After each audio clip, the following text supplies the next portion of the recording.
में हम लोग क्लास 12 सेंटअप एग्जामिनेशन 2025 के ज्योग्राफी के बिल्कुल ओरिजिनल क्वेश्चन पेपर को देखेंगे, जिसमें केवल सब्जेक्टिव का आंसर हम लोग देखने वाले हैं। ठीक है, तो यदि आप चैनल पर पहली बार हैं तो चैनल को सब्सक्राइब जरूर कीजिए और अपने दोस्तों को भी शेयर जरूर कीजिए। ठीक है, पहले इसमें हम लोग क्वेश्चन को देखेंगे। पहले लघुत्तरीय प्रश्नों को हम लोग देख लेते हैं, उसके बाद में सभी प्रश्नों का उत्तर इसी वीडियो में हम लोग देखेंगे। 1 से 20 तक लघुत्तरीय क्वेश्चन पूछा गया है, जिनमें से 10 प्रश्नों का उत्तर आपको देना है और प्रत्येक प्रश्न के लिए 2 अंक मिलेंगे।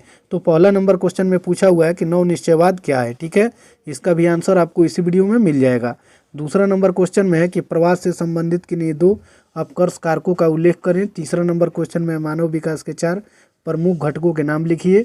तीसरा नंबर क्वेश्चन में आयु संरचना का क्या महत्व है। और फिर चौथा नंबर क्वेश्चन में दिया हुआ है कि आयु संरचना का क्या महत्व है। और 5वां नंबर क्वेश्चन में मिश्रित कृषि की किन्हीं 4 फसलों के नाम लिखें। 6ठा नंबर क्वेश्चन में सामूहिक कृषि क्या है। फिर 7वां नंबर क्वेश्चन में हम लोग देखेंगे, इसमें दिया हुआ है कि कुटीर उद्योग एवं लघु उद्योग में अंतर स्पष्ट करें। फिर आगे वाला क्वेश्चन देखेंगे। 8वां नंबर क्वेश्चन में दिया हुआ है कि कच्चे माल के आधार पर उद्योगों को वर्गीकृत कीजिए। 9 नंबर क्वेश्चन में है 4 तृतीयक क्रियाकलापों का उल्लेख करें। और 10वां नंबर क्वेश्चन में पूछा हुआ है कि राइन जलमार्ग के किन्हीं 4 महत्वों का उल्लेख करें। नंबर क्वेश्चन में पूछा हुआ है कि भारत के किन्हीं 2 व्यावसायिक संवर्गों का उल्लेख करें। और 12 नंबर क्वेश्चन में कायिक घनत्व क्या है। आगे वाला क्वेश्चन देखेंगे। 13 नंबर क्वेश्चन में भारत के 4 प्रमुख लौह इस्पात उद्योग केंद्रों के नाम लिख के। और 14 नंबर क्वेश्चन में भारत के 4 प्रमुख नाभिकीय ऊर्जा केंद्रों के नाम लिख के। फिर आगे वाला क्वेश्चन देखेंगे। 15 नंबर में है कि सतत पोषणीय विकास की संकल्पना को परिभाषित कीजिए। और आगे वाला क्वेश्चन 16 नंबर में है सूखा संभावित क्षेत्र कार्यक्रम पर संक्षिप्त टिप्पणी लिखिए। 17 नंबर क्वेश्चन में है कि भारत के पश्चिमी तट पर स्थित 4 समुद्री पत्तनों के नाम लिखें। और 18 नंबर क्वेश्चन में स्वर्णिम चतुर्भुज राजमार्ग पर टिप्पणी लिखें। चलिए फिर आगे वाला क्वेश्चन देखेंगे। 19 नंबर क्वेश्चन में पाइपलाइन परिवहन के लाभ का उल्लेख कीजिए। और 20 नंबर में भू निम्नीकरण से आप क्या समझते हैं। चलिए फिर आगे वाला क्वेश्चन में हम लोग क्वेश्चन नंबर 21 से 26 तक को देखेंगे। ये दीर्घोत्तरीय क्वेश्चन है, जिसमें से चुन करके केवल 3 ही प्रश्नों का उत्तर आपको देना है।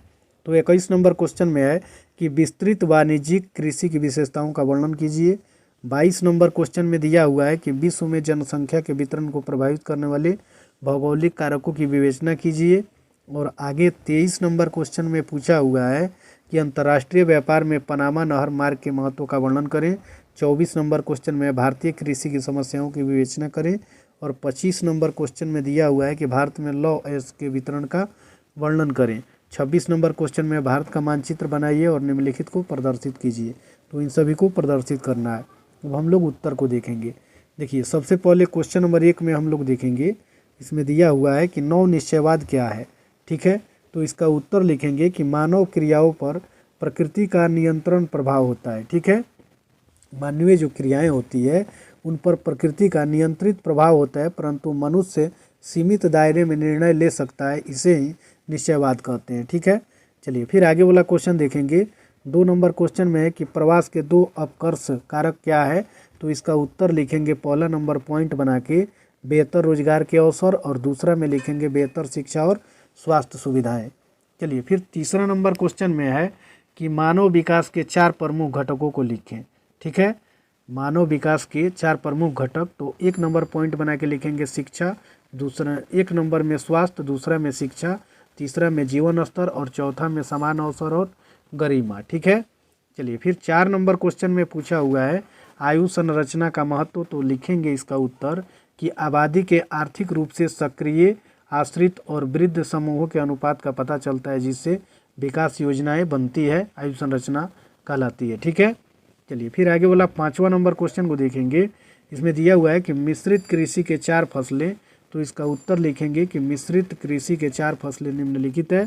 पहला नंबर में गेहूँ, दूसरा में जौ, तीसरा में मक्का, और चौथा में चारा फसलें। ठीक है, चलिए फिर आगे वाला क्वेश्चन हम लोग देखेंगे।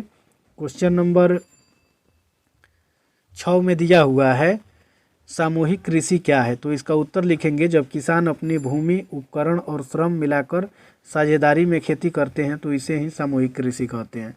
कोई भी किसान हो जब अपना भूमि, उपकरण और श्रम मिलाकर के साझेदारी में खेती करे तो उसे सामूहिक कृषि कहते हैं। चलिए फिर आगे वाला क्वेश्चन देखेंगे। क्वेश्चन नंबर 7 में दिया हुआ है कुटीर उद्योग और लघु उद्योग में अंतर स्पष्ट करें। तो कुटीर उद्योग और लघु उद्योग लिख देंगे, इसमें लिखेंगे घर पर पारिवारिक स्तर पर कुटीर उद्योग किए जाते हैं होते हैं, और लघु उद्योग में छोटे कारखानों में लघु उद्योग होते हैं। फिर इसमें लिखेंगे कुटीर उद्योग में हाथ के औजार कम पूंजी की ज़रूरत होती है, और फिर वहीं लघु उद्योग में हम लोग लिख देंगे इसमें मशीनों का उपयोग होता है और अधिक पूंजी की आवश्यकता होती है। चलिए फिर आगे वाला क्वेश्चन लिखेंगे। 8वां नंबर में पूछा हुआ है कि कच्चे माल के आधार पर उद्योगों का वर्गीकरण। तो इसमें लिख देंगे पहला पॉइंट में कृषि आधारित उद्योग, दूसरा नंबर में खनिज आधारित उद्योग, और तीसरा में वन आधारित उद्योग, और चौथा में पशु आधारित उद्योग। चलिए 9वां नंबर क्वेश्चन को देखेंगे। 4 तृतीयक आर्थिक क्रियाएं। तो इसमें लिखेंगे पहला नंबर में परिवहन, दूसरा में संचार, तीसरा में व्यापार, और चौथा में बैंकिंग या सेवा क्षेत्र। चलिए फिर आगे वाला क्वेश्चन देखेंगे। 10 नंबर क्वेश्चन में है राइन जलमार्ग के 4 महत्वों को लिखें। तो लिखेंगे कि राइन जलमार्ग के 4 महत्व निम्नलिखित है। पहला पॉइंट में यूरोप में प्रमुख व्यापार मार्ग, दूसरा में भारी सामानों का सस्ता परिवहन, तीसरा में औद्योगिक क्षेत्रों को जोड़ता, और अंतर्राष्ट्रीय समुद्री मार्गों से संपर्क। चलिए फिर आगे वाला क्वेश्चन 11 नंबर क्वेश्चन में दिया हुआ है कि भारत के 2 व्यावसायिक संवर्ग। तो इसमें लिखेंगे प्राथमिक क्षेत्र और द्वितीयक क्षेत्र। प्राथमिक क्षेत्र में कृषि और मत्स्य आता है, और द्वितीयक क्षेत्र में उद्योग आता है, ठीक है, और तृतीयक क्षेत्र में लिख देंगे सेवा क्षेत्र, ठीक है। चलिए फिर आगे वाला क्वेश्चन 12 नंबर क्वेश्चन में है कायिक घनत्व। तो इसका उत्तर लिखेंगे कि कुल कृषि योग्य भूमि पर रहने वाली जनसंख्या का अनुपात कायिक घनत्व कहलाता है, ठीक है। चलिए फिर आगे वाला क्वेश्चन 13 नंबर क्वेश्चन में है भारत के 4 प्रमुख लौह इस्पात उद्योग केंद्र के नाम लिखें। तो लिखेंगे कि भारत के 4 प्रमुख लौह इस्पात उद्योग केंद्र निम्नलिखित है। पहला नंबर जमशेदपुर, दूसरा में भिलाई, तीसरा में दुर्गापुर, और चौथा में राउरकेला। चलिए फिर आगे वाला क्वेश्चन 14 नंबर क्वेश्चन में दिया हुआ है कि भारत के 4 नाभिकीय ऊर्जा केंद्र। तो इसका उत्तर लिखेंगे कि भारत के 4 नाभिकीय ऊर्जा केंद्र निम्नलिखित है। पहला पॉइंट में तारापुर जो महाराष्ट्र में है, दूसरा नंबर में लिखेंगे केंगा कर्नाटक में स्थित है, और काकरापार लिखेंगे तीसरा में जो गुजरात में स्थित है, और कलपक्कम लिखेंगे चौथा में जो तमिलनाडु में है। ये ऑब्जेक्टिव में भी काम में आएगा, इसको बिल्कुल याद कर लीजिएगा, ठीक है। चलिए 15 नंबर क्वेश्चन में दिया हुआ है कि सतत पोषणीय विकास क्या है। तो इसका उत्तर लिखेंगे कि वर्तमान पीढ़ी की ज़रूरतें इस तरह पूरी करना कि भविष्य की पीढ़ियों की ज़रूरतें प्रभावित न हो, सतत पोषणीय विकास कहलाती है। सूखा संभावित क्षेत्र कार्यक्रम पर संक्षिप्त टिप्पणी लिखें। तो इसका उत्तर लिखेंगे कि सूखा संभावित क्षेत्रों में जल संरक्षण, मिट्टी संरक्षण, वृक्षारोपण और कृषि सुधार कार्यों द्वारा सूखे के प्रभाव को कम करने के लिए 1970 में शुरू किया गया कार्यक्रम DPAP कहलाता है, ठीक है। चलिए फिर आगे वाला क्वेश्चन 17 नंबर क्वेश्चन में दिया हुआ है कि भारत के पश्चिमी तट के 4 समुद्री पतन। तो इसका उत्तर लिखेंगे कि भारत के पश्चिमी तट के 4 समुद्री पतन निम्नलिखित है। पहला नंबर में कांडला, दूसरा में मुंबई, तीसरा में गोवा लिख देंगे, और चौथा में कोच्चि लिख देंगे, ठीक है। चलिए फिर आगे वाला 18 नंबर क्वेश्चन में दिया हुआ है कि स्वर्णिम चतुर्भुज राजमार्ग क्या है। तो लिखेंगे कि भारत का सबसे बड़ा राष्ट्रीय राजमार्ग नेटवर्क है जो दिल्ली, मुंबई, चेन्नई और कोलकाता चारों महानगरों को आपस में जोड़ता है। यह देश में तेज और सुगम माल यात्री परिवहन को बढ़ावा देता है, ठीक है। और क्वेश्चन में कि पाइपलाइन परिवहन के लाभों को लिखें। तो लिखेंगे कि पाइपलाइन परिवहन के लाभ निम्नलिखित है। पहला नंबर पॉइंट बना के लिखेंगे तेल गैस आदि सस्ता और सुरक्षित परिवहन। फिर लिखेंगे लीकेज कम, प्रदूषण कम, निरंतर यानी 24 घंटा 7 दिन, ठीक है, आपूर्ति संभव, और यातायात और दुर्घटना में कमी, ठीक है।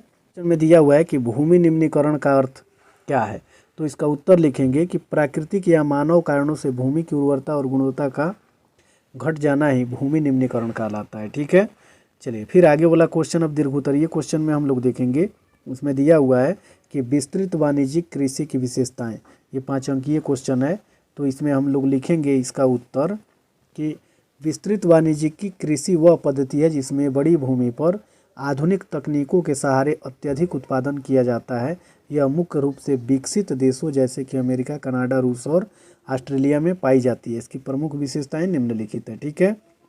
पहला पॉइंट बना के इसमें हम लोग लिखेंगे बड़े पैमाने पर भूमि उपयोग, यानी इस कृषि में बहुत विशाल खेतों का उपयोग किया जाता है। भूमि का विस्तार उत्पादन को बढ़ाने में महत्वपूर्ण भूमिका निभाता है। फिर इसी क्वेश्चन में दूसरा पॉइंट में लिखेंगे मशीनों का व्यापक उपयोग। इसमें tractor, harvester, thresher, drill machine आदि का अत्यधिक उपयोग होता है। मशीनरी के कारण ही उत्पादन तेज, श्रम पर निर्भरता कम और लागत नियंत्रित रहती है। ठीक है, चलिए फिर 22 नंबर क्वेश्चन है जो दीर्घोत्तरीय क्वेश्चन है। इसमें पूछा हुआ है कि विश्व में जनसंख्या वितरण को प्रभावित करने वाली भौगोलिक कारकों को लिखें। तो इसका उत्तर लिखेंगे कि विश्व में जनसंख्या का वितरण अत्यंत असमान है। कुछ स्थानों पर अत्यधिक घनत्व है जबकि कुछ स्थानों में लगभग निर्जनता, जिसके पीछे कई भौगोलिक कारण होते हैं। ठीक है, प्रमुख कारण निम्नलिखित हैं जिसमें पहला नंबर में लिखेंगे जलवायु। ठीक है, मध्यम और अनुकूल जलवायु वाले क्षेत्रों जैसे कि पश्चिमी यूरोप, चीन, भारत में जनसंख्या अधिक होते हैं। अत्यधिक गर्म सहारा या अत्यधिक ठंडे क्षेत्र साइबेरिया कम आबादी वाले हैं। ठीक है, दूसरा नंबर में लिखेंगे स्थलाकृति, यानी मैदानी क्षेत्रों में परिवहन, कृषि और बसावट आसान होती है, इसलिए यहाँ जनसंख्या घनत्व अधिक होता है। पहाड़ी व दुर्गम क्षेत्रों में जैसे कि हिमालय, एंडीज कम घनी आबादी वाले हैं। तीसरा पॉइंट में लिखेंगे मिट्टी की उर्वरता। इसमें लिखेंगे मिट्टी उपजाऊ मिट्टी वाले मैदान, गंगा यमुना, दोआब, नदी घाटी, हांग हो। ठीक है, उसके बाद में घनी आबादी वाले हैं। रेतीले और पथरीले क्षेत्रों में कृषि संभव न होने से जनसंख्या कम है। इस नंबर क्वेश्चन में है कि पनामा नहर मार्ग का अंतर्राष्ट्रीय व्यापार में महत्व। तो इसका उत्तर लिखेंगे पनामा नहर अटलांटिक महासागर और प्रशांत महासागर को जोड़ने वाली एक कृत्रिम जलमार्ग है। इसका वैश्विक व्यापार में अत्यंत महत्वपूर्ण योगदान है। इसके प्रमुख महत्व इस प्रकार से हैं। पहला नंबर में लिखेंगे दूरी और समय में भारी कमी, यानी पनामा नहर खुलने से अमेरिका, यूरोप और एशिया के देशों के बीच समुद्री मार्ग बेहद छोटा हो गया। अब जहाज़ों को दक्षिण अमेरिका के चारों ओर लंबे मार्ग से नहीं गुजरना पड़ता है। दूसरा नंबर पॉइंट में लिखेंगे लागत, व्यापार लागत में कमी, यानी कम दूरी और कम समय के कारण ईंधन की खपत, जहाज़ का किराया और कुल परिवहन लागत में भारी बचत होती है।